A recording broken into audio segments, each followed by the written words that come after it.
രാഹുൽ ഗാന്ധിയെ വയനാട്ടിലേക്ക് ലഭിച്ചത് മലയാളികളുടെ ഭാഗ്യമെന്നും രാഹുൽ ഗാന്ധിക്ക് മത്സരിക്കാൻ വേറെ ഇടമില്ലെന്ന് ചോദിക്കുന്നതിൽ അർത്ഥമില്ലെന്നും Muslim Youth League general secretary advocate P K. Firoz പറഞ്ഞു.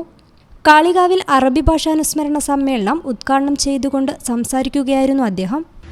അപ്പോൾ നമ്മൾ ഏത് കാലത്താണ് ജീവിക്കുന്നത് എന്ന് നമ്മൾ മനസ്സിലാക്കണം. അതിനനുസരിച്ച് വേണം നമ്മൾ പ്രതിരോധ മുറകൾ സ്വീകരിക്കാൻ. ആ ജാഗ്രതയാണ്. ഇപ്പോഴും നമ്മൾ ലോക്സഭാ തെരഞ്ഞെടുപ്പ് വരാൻ പോകണം. അപ്പോൾ എന്തായാലും ഗൾഫിലേക്ക് പോകാൻ വേണ്ടിയിട്ട് ടിക്കറ്റ് എടുത്ത് കാത്തിട്ടാണ് കുടുംബസമേതം. വെക്കേഷനായി നമുക്ക് ഇതിന്റെ സീരിയസ്നെസ് ഒന്നും മനസ്സിലായിട്ടില്ല. അത് ഇവിടെയുള്ള കുറച്ച് ലീഗാലി കോൺഗ്രസ്സുകാരൊക്കെ ഒരു പണി. രാഹുൽ ഗാന്ധി ഇവിടെ വന്ന് മത്സരിക്കുന്നതൊക്കെയാണ് ചോദ്യം.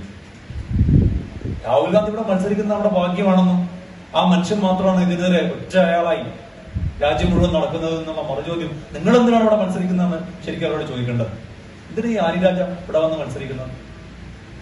എന്തിനാണ് ഇടതുപക്ഷം ഇവിടെ വന്ന് മത്സരിക്കുന്നത് എന്ന ചോദ്യമാണ് നമ്മൾ ഉന്നയിക്കേണ്ടത്.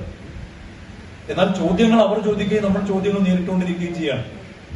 കുഞ്ഞിപ്പ സ്മാരക രക്തസാക്ഷി മന്ദിരത്തിൽ നടന്ന പരിപാടിയിൽ നീലേങ്ങാടൻ ജാഫർ അധ്യക്ഷത വഹിച്ചു.